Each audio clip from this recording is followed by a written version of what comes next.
evening and welcome to Q&A. I'm Tony Jones and answering your questions tonight. The Deputy Leader of the Greens, Bandt, the Minister for Finance, Penny Wong, the Manager of Opposition Business, Christopher Pyne, actor, commentator and Kevin Rudd confidant, Rhys Muldoon, and the Australian's columnist, Janet Albrechtsen. Please welcome our panel and throw in some extra applause for a big slice of tonight's audience who've travelled down from Newcastle to be part of the Q&A. Go ahead.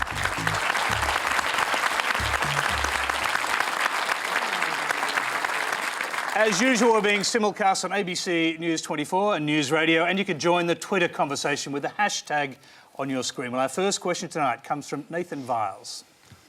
Thanks, Tony. Both major parties have been accused of using scare tactics to discredit each other's promise of a stronger economy. However, the real threat, it seems, with a weakening resources sector and a budget with limited ability to provide further fiscal stimulus, is Australia's exposure to the global economy. How certain can Australia be that the next government that it elects will be able to face another financial crisis? Penny Wong. It's a very good question, because you're right to identify the economic challenge the nation faces. We face it from a position of relative strength. We're an economy that's 14% bigger since we were elected, nearly 1 million jobs created, and our public finances are very strong. But you're right to point out we're going through a challenging time, and that is as a result of the ending or the plateauing and then the coming to the end of the largest investment boom in Australia's history. And so the focus of economic policy now has to be, how do we create the new jobs? How do we look to the economy beyond the resources boom? And what is it that we have to do in terms of our investments in infrastructure, in the NBN, in our schools, our engagement with Asia, to make sure we can continue to create the jobs of the future and to support the prosperity and security that Australians are entitled to? Briefly, you had to revise your budget figures down. Treasury took $33 billion off your estimates in a write-down you announced on Friday, just before the election was called. Now, doesn't that sort of thing feed a kind of sense of panic about where the economy is going? Well, look, I think it's important to make sure we get to the facts in this debate.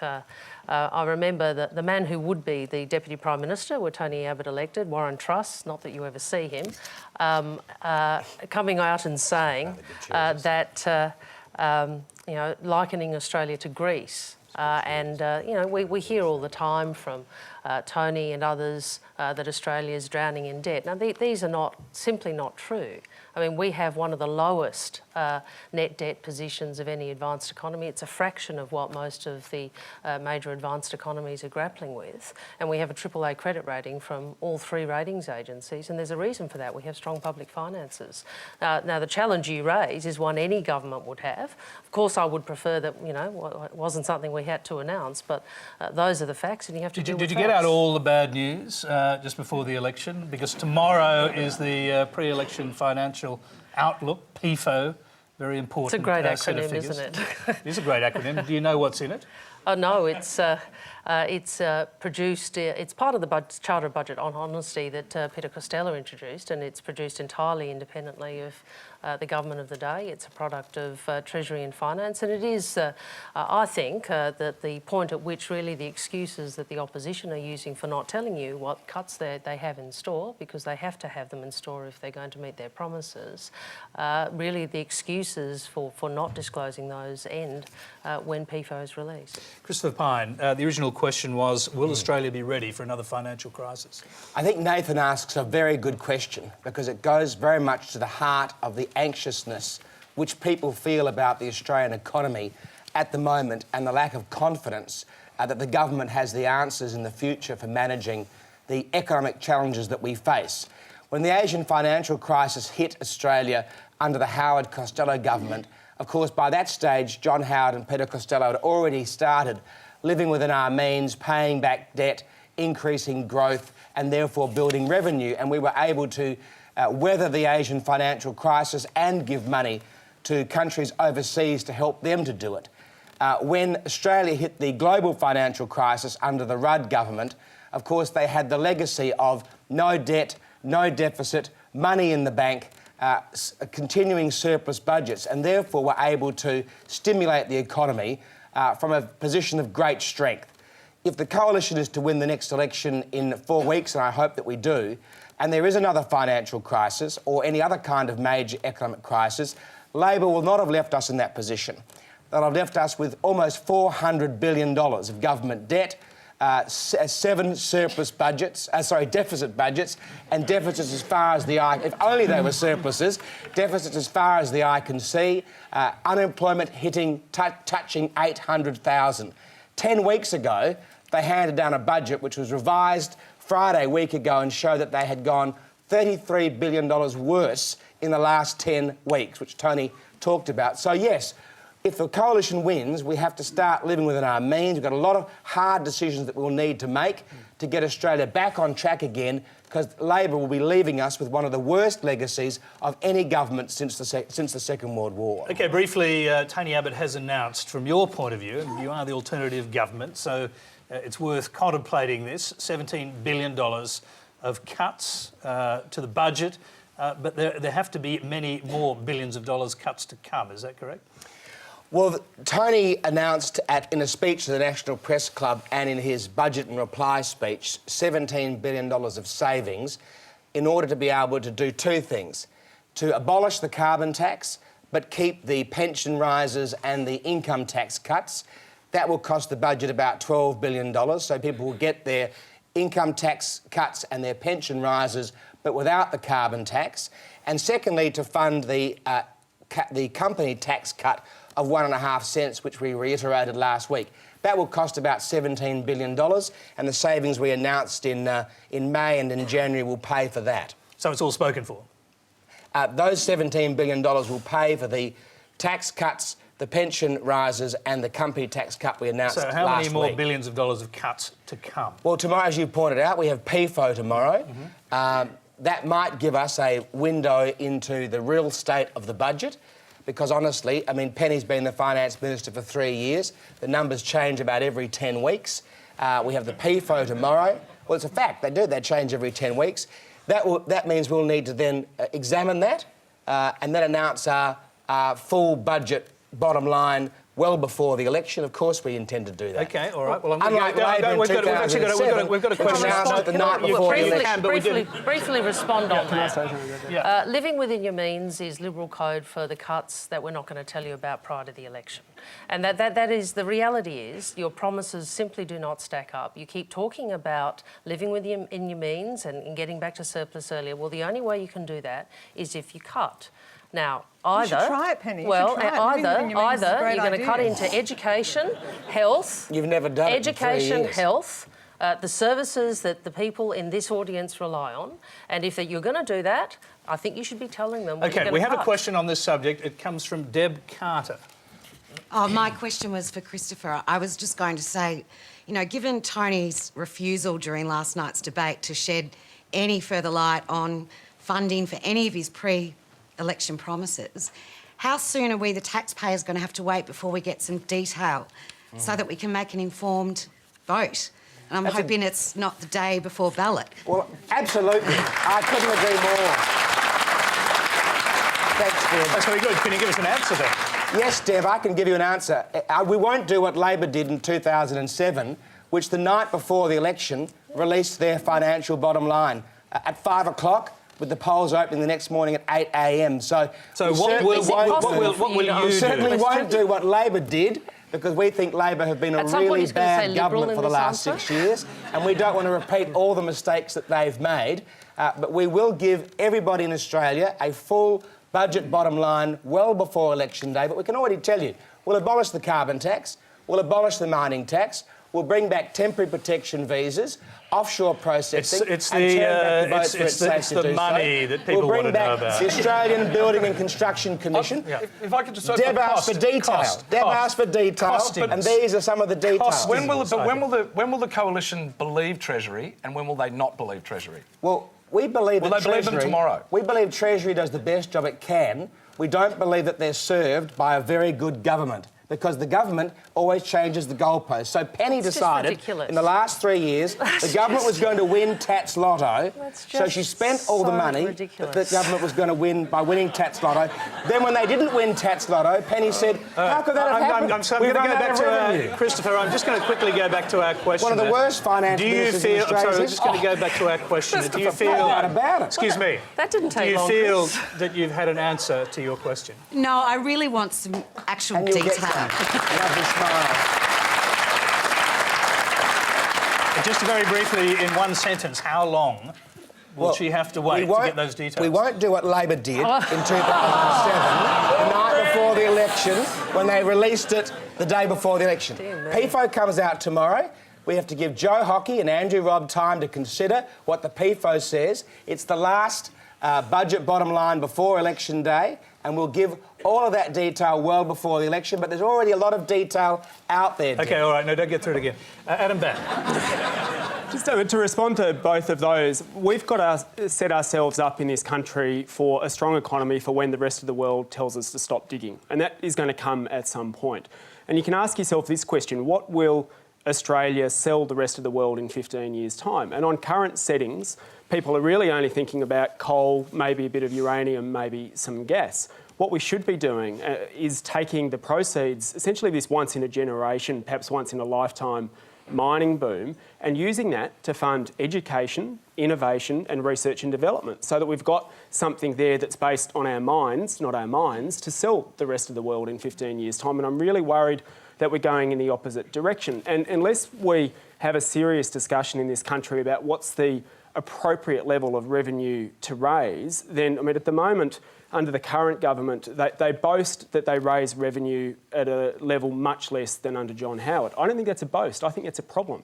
Because unless you raise the revenue, governments have got two choices: cut services that we all depend on, or increase the taxes that the rest of us have to pay. And it's time we had a serious discussion about how we're going to secure this country's revenue base so that we can have a post-boom economy that's based on our brains. We do have a serious discussion. We do have a serious discussion. In fact, that's what the government is focused or has been focused on a lot and continues to be focused on, which is probably why we have the largest investment program in Australia's schools on the table, which is probably why we have more Australian students in university than ever before and more funding to universities than ever before.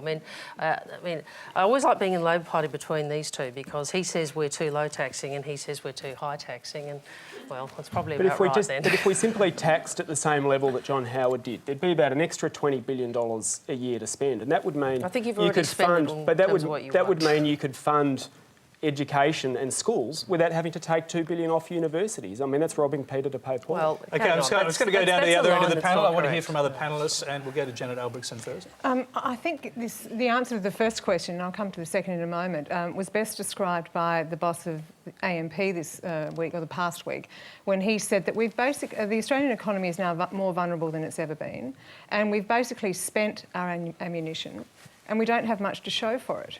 You know, that's the great challenge for Australia, and I think, you know, as voters, we need to be expecting more from our politicians, because, boy, they get away with a lot. And until we start demanding that they deal with the structural deficits facing this country, nothing will be done. Until we start saying to Penny Wong and Chris Pyne, tell us how you're going to deal with the deficits, how are you going to pay off the debt, nothing will be done. And, you know, the problem is actually not for us in this audience. The problem is for our children and the children of our children. They're the ones who are going to be left paying the debt. And I think it's pretty reckless to be endowing on the next generation an enormous bill in terms of what we're facing. And, you know, Penny, you should try living within your means. The government has not lived within its means. You have spent more than you've received. You've done it on the basis of forecasts that have been consistently wrong. I went through the last 4 budgets that you've been finance minister of. If you add up all of the incorrect forecasts, you're the $106 billion woman. Now, that's not an accounting error, right? That's not an accounting error. Let me suggest that is someone who is not saying, should we be more prudent here? Should we perhaps, if the forecasts have been consistently wrong, should we perhaps spend a little bit less, just in case the forecasts are wrong again? Well, I'm going to go back to the floor for a question on this topic. Could I not respond to that? On this topic, yes, you'll get your opportunity, because this question is on that topic. It's from Hayden Fraser. Senator Wong, you said that one of the major economic achievements of Australia was avoiding recession during the GFC. However, this seems to be from a massive increase in government spending. And in the last 6 years since your party formed government, national debt has increased from less than zero to over $200 billion. And I was just wondering, how is this fair for my generation that will have to pay off this debt in the future?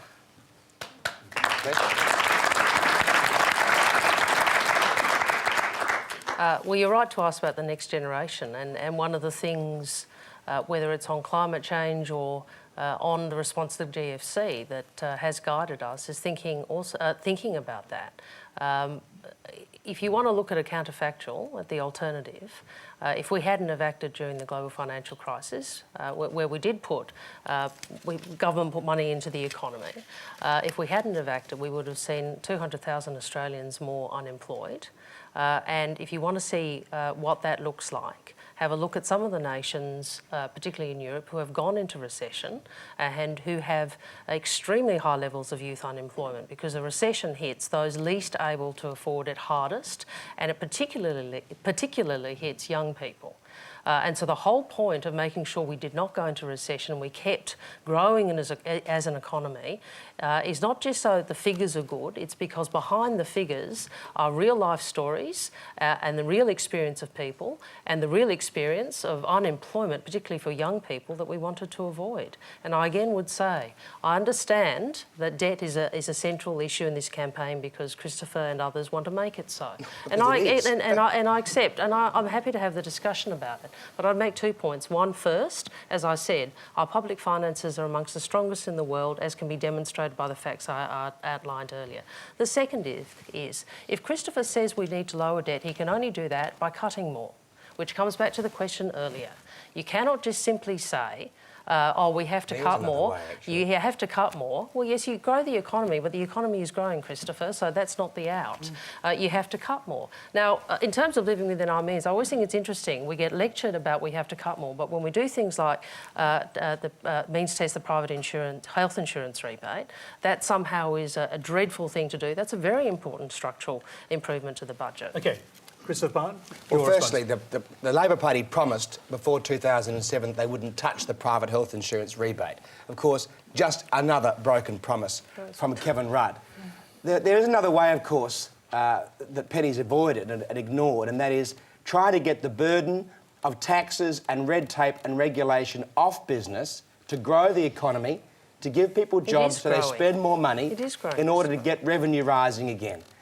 The Howard Costello era was such a great era economically because government got out of the way of business. It reduced taxes every year. In every budget, we reduced taxes. But surely they were riding the mining boom as well, and they had to take some... Australia had... The mining boom has not come to a shuddering halt in this country. What? Absolutely not. No, it hasn't, exactly. It's the latest Labor excuse for why they can't live within their means. Yeah, but did the Coalition have any responsibility for not maximising the revenue from the mining boom? We established the Future Fund, $75 billion. We established the Higher Education Endowment Fund, $6 billion spent by Labor. Communications Fund, $3.5 billion, spent by Labor. Health Fund, $4 billion, spent by Labor, all gone. We left a major legacy of money in the bank, no debt, surplus budgets, no deficit. Yes, we did very well with the mining tax revenues. Quick question. Did you not hear Tony Abbott last night saying that Labor had actually killed off the mining boom? Apparently it's still going, according to you. Look, Australia has not come to a shuddering halt.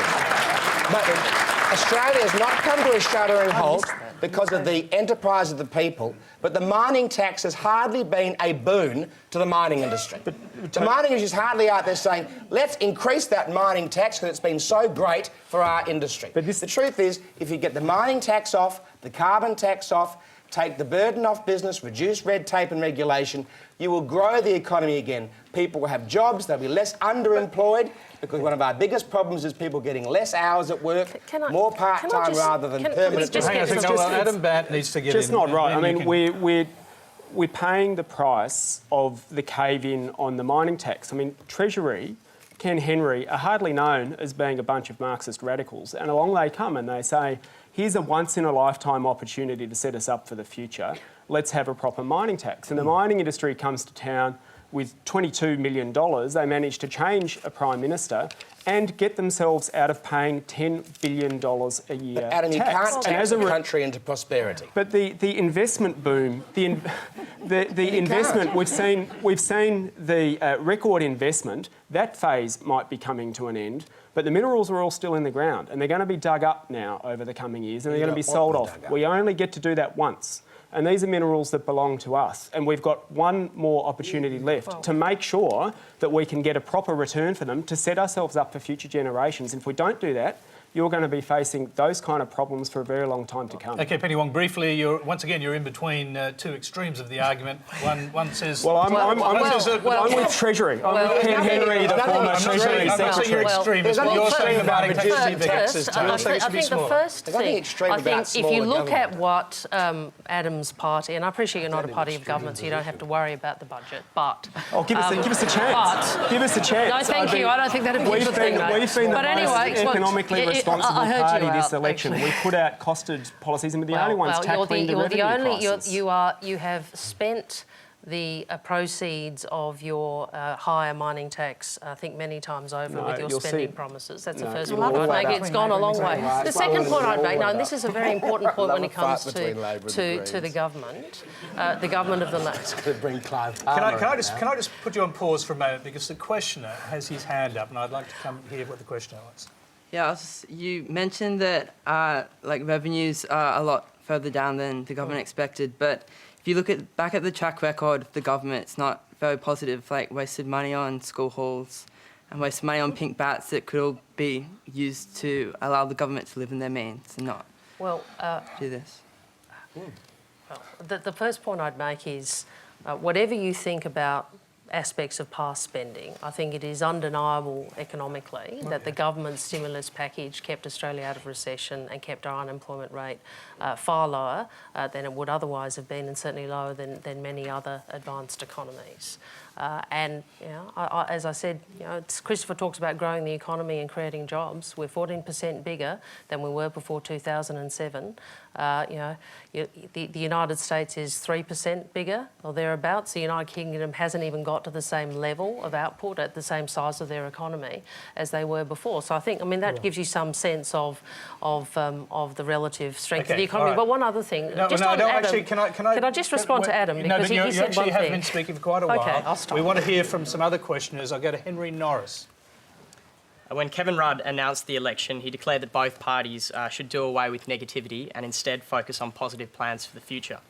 However, in just the first week of the campaign, Kevin Rudd has attempted to make an issue out of the GST, claiming that the coalition will hike up the GST, which will hurt families due to increased food prices.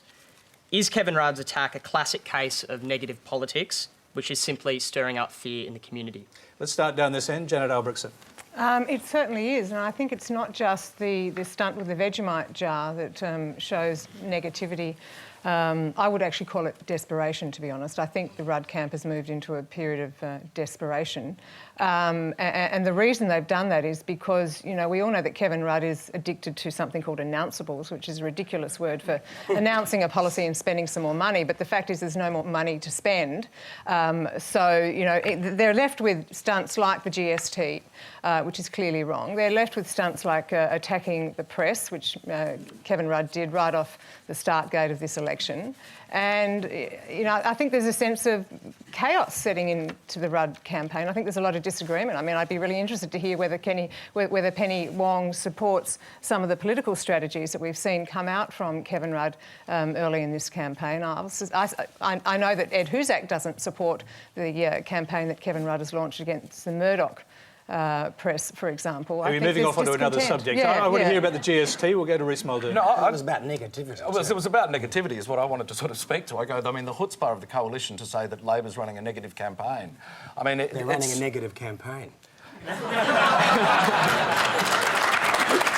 Christopher, my name is Chutzpah. You've never been short on chutzpah. But I mean, the unrelenting negativity of Abbott's campaign, which has been, it's been slogan. It has. I don't think that's deniable, is it, Christopher? Completely deniable, but I'll get my chance. I'll get my chance in a Would you like minute. to deny that? You have to go first. It's the first time on Q&A. It is, I know. So you've got to be allowed to finish the sentence. Okay, I'll try and finish a sentence. I mean, because it seems to me that the coalition, to quote the great H.L. Mencken, it's sort of the coalition policy seems to be democracy is the theory that the common people, deserve to get what they get good and hard. Is that true? Is that the What quote? does that mean? Is that That's the quote. Like, the democracy is the theory that the common man knows what he wants and deserves to get it good and hard. No, I'm not aware of that. You've never heard of that quote? No, never. OK.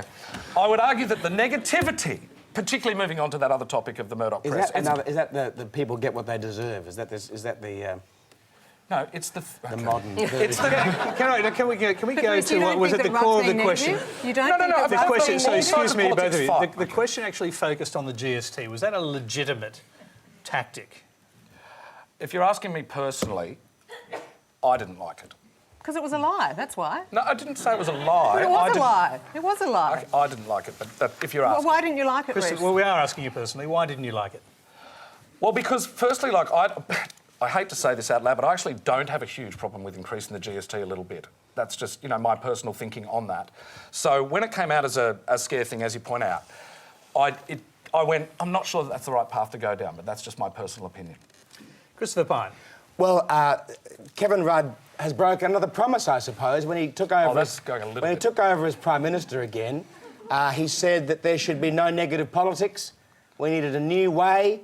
The new way was to bring back Peter Beattie. That was one of the new ways. He said that we had to rise above the polity and Nothing nasty. Put aside all this nasty stuff.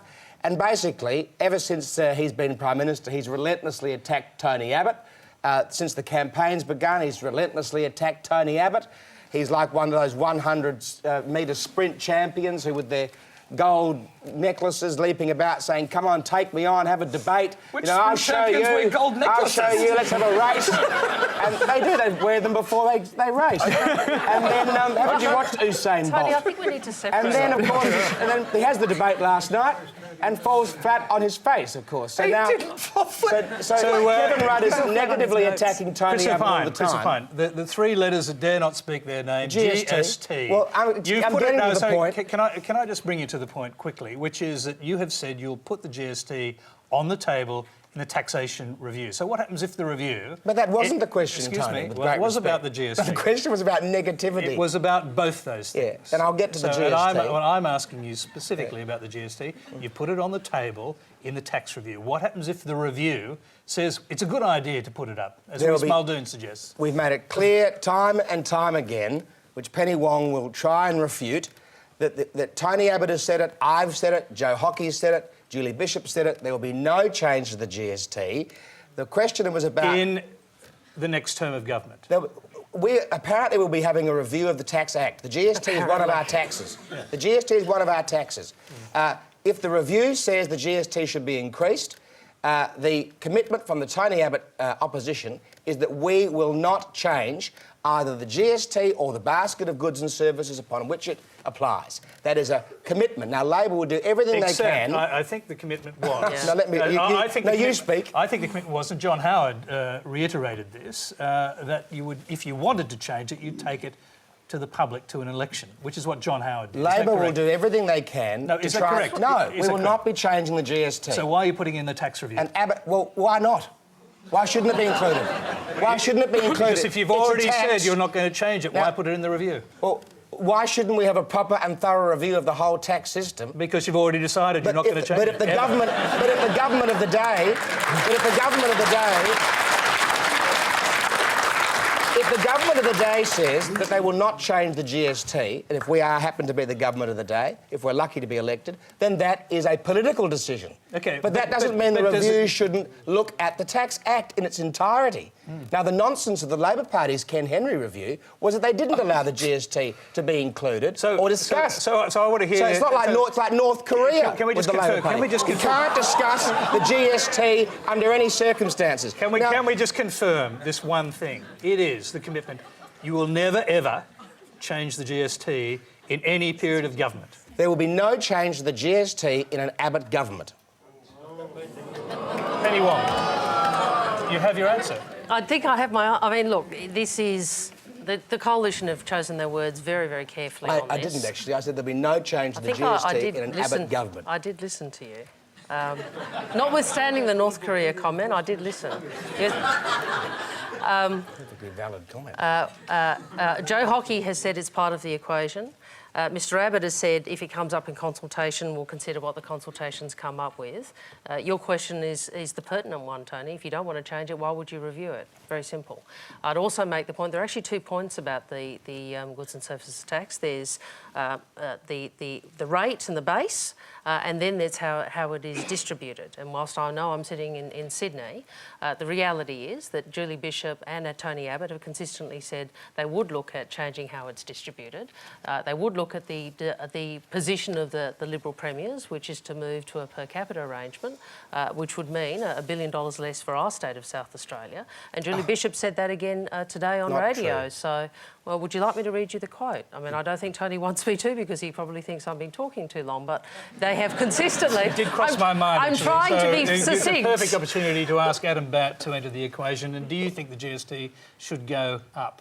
No. And I think you raise a really good point, and it comes back to the earlier question. And as we have a discussion about how to secure our revenue base and who it's fair to take that revenue from, and in our view, in the Greens' view, it's those wealthy miners who are sending 83% of their profit overseas, and our banks who are the most profitable in the world, the top 4, could be paying some more, and the IMF has said that.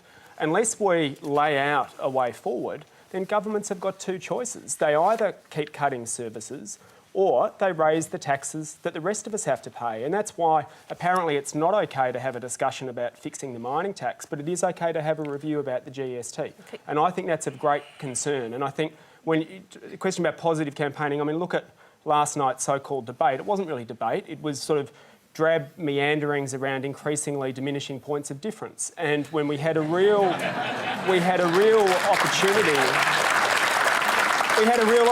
to say what direction do we want to take this country in and where will we get the money for it. And my sense is people are actually crying out for a sensible discussion about Australia's future, and we're just not getting it. OK, let's move on to other subjects. This one is on the media. Our next question comes from Peter McCann. My question for the panel.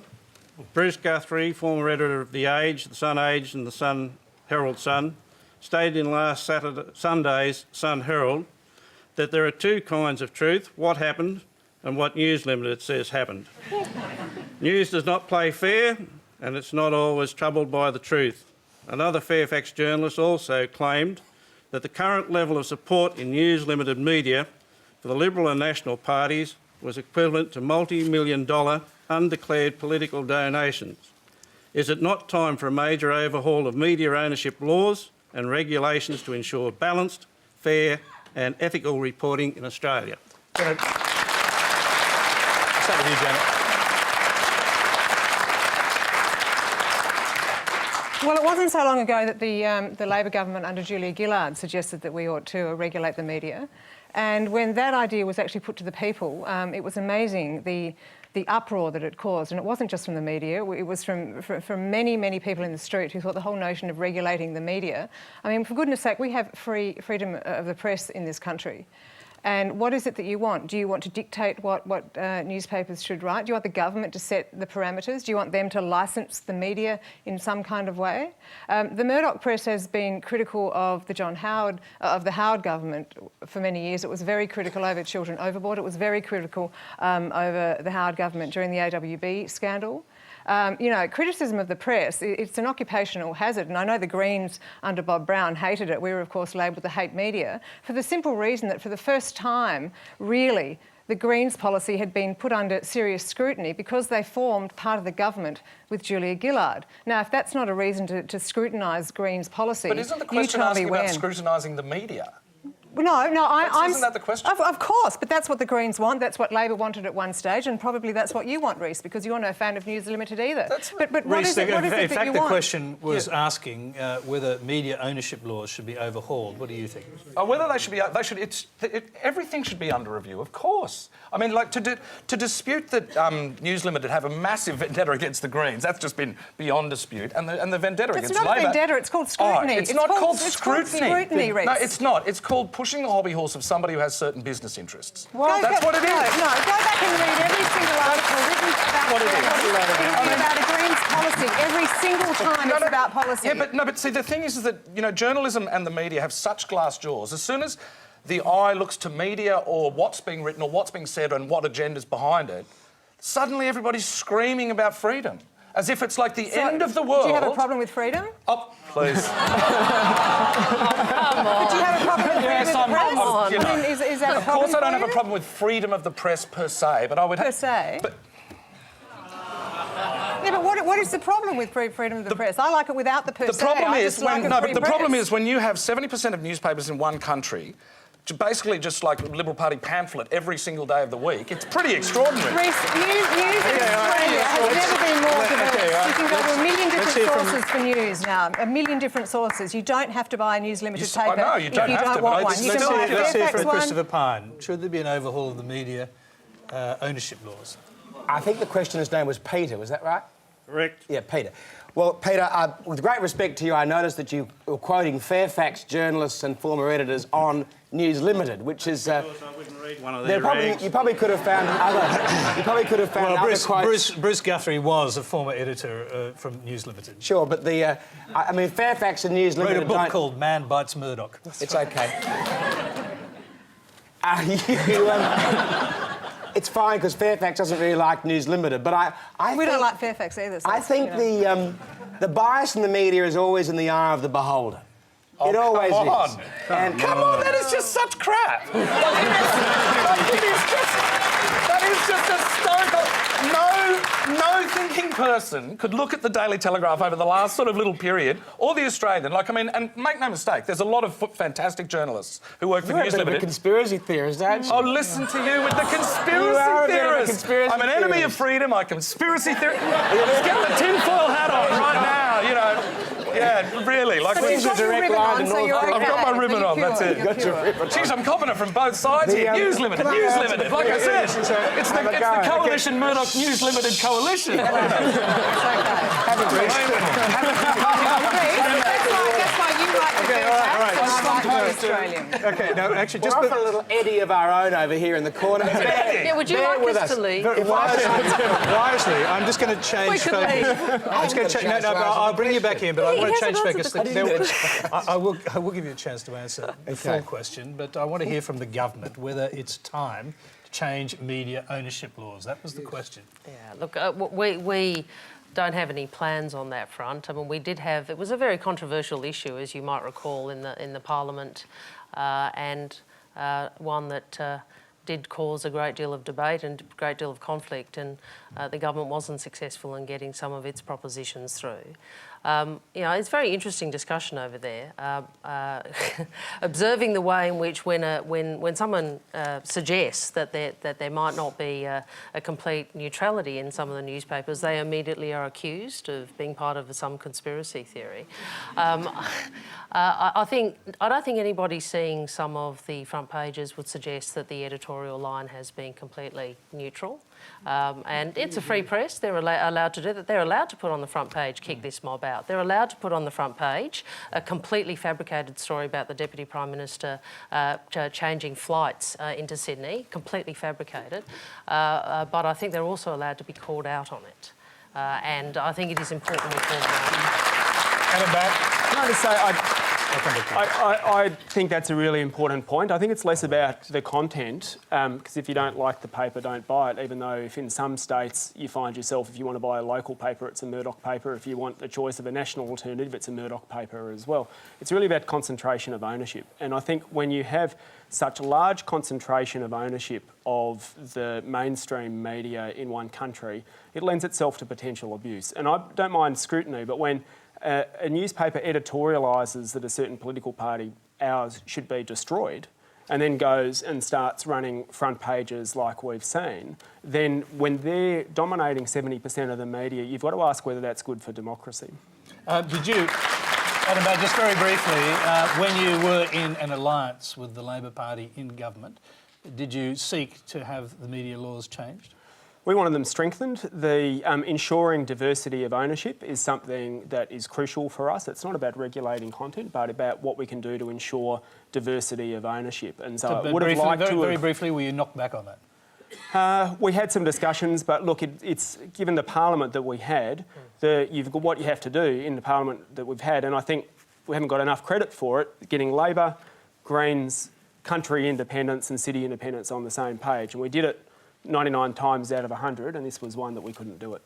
Christopher Pyne, I'll come back to you, and I'll just pick you up on one of the points that was made there, which was what those front pages would be worth if they were actually paid political advertising. The suggestion was it'd be worth incredible fortune to the coalition. Well, I think it's a kind of a loaded question, Tony, because the suggestion is that somehow this is being done because they are trying to support or help the Liberal Party. Now, let me finish my statement. Get the tinfoil hat for you. I'll give it to you right now. There are so many voices in the media these days that the idea that somehow News Limited or Rupert Murdoch is deciding for all of us how we think is quite bizarre. Now, 20 years ago... saying that. I'm not suggesting you are. I'm not suggesting you are. You keep shooting down straw men or women. I didn't say you did say that. No one is suggesting that Mr Murdoch is telling us how to think.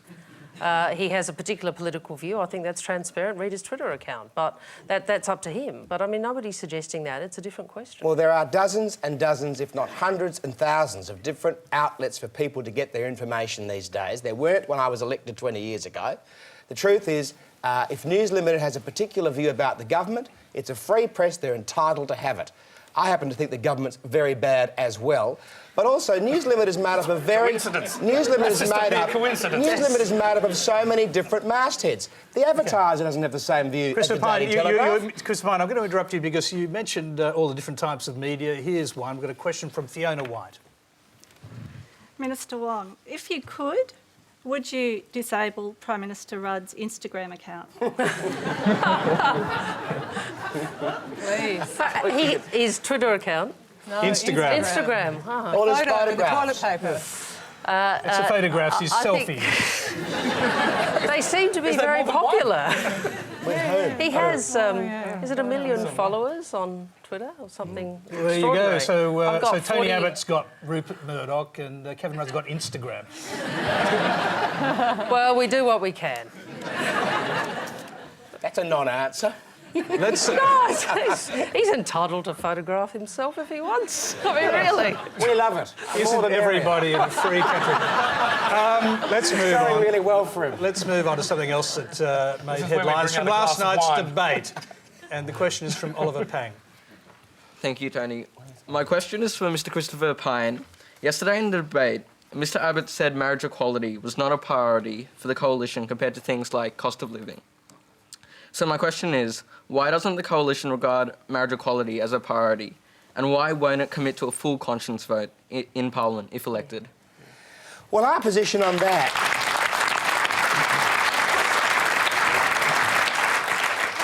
Our position is that this election is about really four main things. It's about relieving the cost of living burden, it's about job security, it's about border security, and it's about good economic management. That doesn't mean that we can't discuss a whole lot of other issues as well. And marriage equality or same-sex marriage is one of those issues that's obviously going to be debated in this election, much more so than it was in the last election or even the election before that. But when Tony Abbott said it wasn't a priority, he meant that in this election, the most important issue facing the country is the economy and the future for Australia in an economic sense in terms of debt and deficit. In the last Parliament, in the one we were still slightly in, about a year ago, this vote was put to the House and it was defeated 2-1. Now, if something's defeated, it's not useful to put it up over and over and over again. Can I just make the point? Christopher, can I just make the point? Because Christine Abbott has said that she may be changing her brother's mind on this and that he was actually rather conflicted about voting against gay marriage. on that occasion that you were talking about. So could it change? The question was, Well, it could change. Of course it could change. Would you consider moving to having a conscience vote? Well, what Tony Abbott has said, and he's the leader of the party, is that in the next Parliament, if this matter comes up again, the Coalition Party will consider it again, and we might well decide to have a conscience vote on the matter. We might well decide to make it a free vote, and if so, the cards will fall where they fall. My view is that if there was a civil unions bill that had been put in the last Parliament, it would have passed, and it would have passed very easily. And if a civil unions bill is put at any point in the future, I think that will pass. I think the issue with same-sex marriage is the issue of what happens with the churches with respect to being forced to marry same-sex couples and how to manage that. Now, all the legislation that was before Parliament, including my bill, made it very clear that churches wouldn't be obliged to do anyone. I mean, believe it or not, as MPs, we were able to walk and chew gum at the same time. Given how extensively this has been debated, we could put this bill to a vote and get it over and done with. And I think that's actually what people want, like for Australia to actually remove discrimination from its marriage laws and move on. And I've always said, you know, love will find a way, and that is what is happening. And I think it is a very good thing that the Prime Minister of the country now comes out in support of it. That will help us get there. What we now need to do is bring more members of Parliament from across the political spectrum along. And I know that there are members of the coalition who want to vote in support of my bill to remove discrimination from the marriage laws. They need to be allowed to do it. But what it will mean is that in the next Parliament, the only way we're going to get reform, because Labor's conflicted on it, because the coalition's conflicted on it, is by people across political parties working together. If we do that, I reckon we can get it done very soon. Penny Wong. First to the question that Oliver asked, I think you can talk about jobs in the economy and also talk about equality. And Australia's always done that. I mean, we have, as a nation, moved more consistently towards greater equality.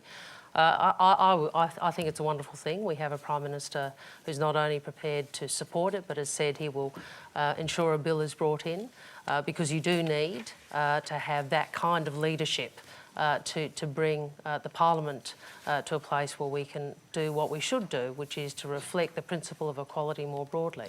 The issue of churches is a furphy. The bill that was voted on was, and I think it was I thought it was a Labor bill actually, but we'll have that discussion another time. In fact, did say, and this is the position, churches don't have to recognise through ceremony relationships that don't accord with their teaching. That's a matter for them. The issue here is, what does the secular state do? What does the secular state do, and whether or not we think particular religious beliefs, that we respect, should be imposed on the secular society and on the state. I don't think that they should, and I'm really pleased that the Prime Minister has made the OK, I'm going to get brief comments from the other side. Janet, you changed your opinion on this subject. I'm pretty sure you announced that the last time you were on the show. Do you think Tony Abbott will move, perhaps under the influence of his sister Christine? I think it's an issue, Tony, that where a lot of people are wrestling with it, have wrestled with it, are wrestling with it. We don't all describe it in sort of grandiose terms of a journey as Kevin Rudd has done, but, you know, we are wrestling with it. And but having said that, you know, just look at this program tonight and look at the debate last night. The biggest issues that were discussed first were about jobs and the economy. So, yes, gay marriage is an important issue, but I think Tony Abbott is absolutely right to say it's not the most important issue for many, many people. But for some people, it is. Of course, I'm about to say that, Penny. No, I understand that completely. Yeah. It's very, very important, and it's the critical issue for some people, but it's not the critical issue for many others. Well, and so for it to be up there as number one issue, you know, that's not going to happen right now. It's certainly not going to happen when the economy is facing serious threats. I think it will happen because I think a lot of people are changing their mind on this, and, you know, Tony Abbott may well be one of those people who changes his mind. But, you know, it's something that happens slowly, incrementally. Bring people with you in this debate. That's always been my argument. It was my comment last time was, take people with you in this debate. Don't describe them as bigots if they have a different view. OK, Rhys Muldoon, briefly, but Kevin Rudd changed his mind on this issue in a significant way. Were you surprised? Mildly, except that I know Jessica Rudd very well and I know how persistent she is. And she was in his here very, well, not with Jessica, but with Kevin, yeah. But his family, they have a very... Christopher? Jessica, sorry. Leave him alone, Chris. Give You're him just a so break. close. You're so close. Don't you like to close the Liberals? It's making him nervous between me and Janet. I can just smell Murdoch's sweat coming off you.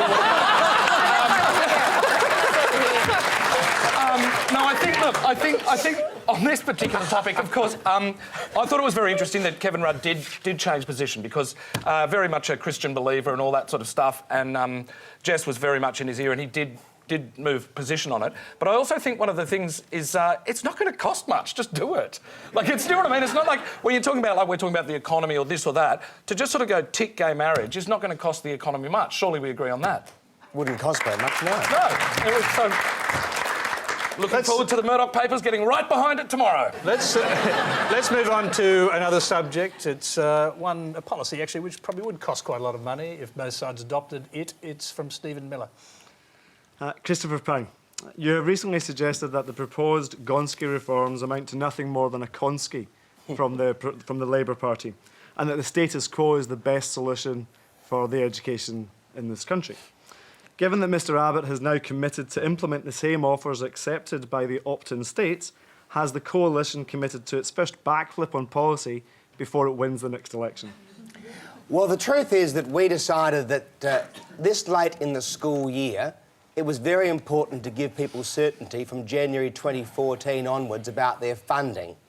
And That's called a flip-flop, isn't it? when the government was first came up with its quite aptly described Conski, I described it as a Conski because it was a $325 million cut over the forward estimates, with all the extra spending being back-ended in a never year 5 and 6, which is not in the budget.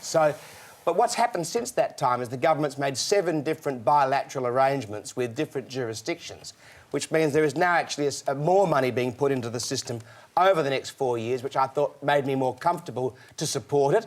But more importantly, I think that schools, parents, principals, states and territories and non-government systems deserve to know how much money they would have so we could move the debate on to issues like teacher quality, parental engagement, principal autonomy and the curriculum, and that's what's happened in this election. Do you support at all the central principle of the Conski reforms, and that is to deal with inequity in the public school system, funding inequity? Well, the coalition's always supported a needs-based system for school funding. That was the SES funding model, and that is the new model that will start on January the 1st. It's needs-based, as was the socio-economic status model. OK, Penny Wong. Well, I mean, first, we're pleased that the coalition has come on board, but I don't think there's a lot of heart in it. This is a reform we feel very passionately about, and the reason is, Labor's got a very strong and proud tradition, I think, in education reform. But most importantly, it is about opportunity. It is about recognising that we have a system in this country which does not allow, at the moment, all students, all young people, to be the best of who they can be because of where they are, the postcode they live in, and the educational and economic background of their parents. Now we need to change that, and so this is a funding model as well as a change to how you manage that is all about lifting all our schools, and I think it's the one of the single most important investments the nation can make. Can I say, I think that part of the reason that the coalition has been prepared to sign on to it is that now, having seen the detail, a lot of the funding arrangements are quite back-ended, which is why you've got this agreement to, I think, 4 years is the agreement from the coalition. And we've been pushing for some time to say public schools in particular need the money now, because the John Howard funding model was quite an unfair one and has left a lot of public schools or schools dealing with disadvantage in a pretty parlous state. We've got a situation where a kid who started primary school when Kevin Rudd was first Prime Minister has now finished it all under John Howard's unfair funding model. And our real worry is that by putting the funding off to the back end, it won't come in time, and that's why we want to see more of the money brought forward. So that's going to be funded through the mining tax changes. One of the things Penny keeps telling me here that we can't afford things. One thing that you'll see very clearly from us, the Greens, at this election, and we think the Australian people are entitled to run the ruler over us in the same way as other political parties. And so what you will see from us is a statement of how much we'd save and how much revenue we'd raise, and then where the money would go. And what I can tell you is that if we had the courage to stand up and have a proper tax system in this country that doesn't fall on ordinary people but falls on those who could afford it, we could start putting money into schools now. Penny Wong, brief response. It doesn't add up, and it doesn't add up. And part of the reason is, apart from the fact, I don't think you can just continually just increase taxes on one particular industry forever. The reality is a resource rent tax is inherently volatile. It goes up and down depending on how much profit is generated. Well, mainly goes down. Whereas, and it would go down under go down under whatever model you had when commodity prices fall. So if you lock in higher levels of spend, which are fixed and growing, against a revenue stream which falls, then you end up with a big gap. Well, especially if it's poorly designed. And what the Parliamentary Budget Office has said is if you go back to close to the original design, there's an extra $20 billion there over the next few years. OK, all right. I'm sorry, but we're almost out of time. We've got one last question to get to. It comes from Sandra Kalucia. Today in the media we saw the Norwegian Prime Minister going undercover as a cab driver. And during electioneering we see lots of one-on-one interaction with locals, and I'm wondering, post-election, what are the politicians' methods to keep a direct contact with the public?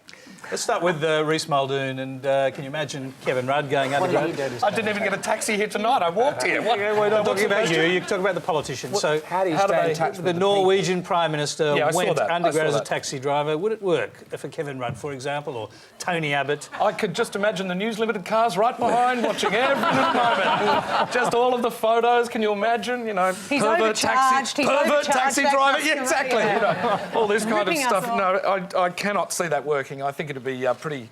I remember there was when Parliament House went from old Parliament House to new Parliament House. There was a really big concern that that all politicians would be out of contact of sort of the general public, up on the and hill. not up on the hill and sort of in a bubble, which can tend to happen a little bit with. Well, apart from you, Christopher, obviously you're mad about town, but but journalists and politicians can get a little bit stuck in that bubble. There's a potential for that. So I don't know what the answer is. Of course, it's go out and meet your constituents and serve them well, is what I would have thought. Janet Albrechtsen. I like the idea. I think it's a terrific idea. I think the problem is, though, that sadly, because it's become such a presidential campaign, we know our politicians, especially the leaders, too well. So even hiding under a hat, and sadly we don't have uniforms for cab drivers, though I think we should, you know, we see them too easily. Melbourne does. John Howard used to go out every morning in a Wallabies tracksuit. Yeah. No, I think there's a lot to be said for hanging Although we only out. ever seem to run into Chaser.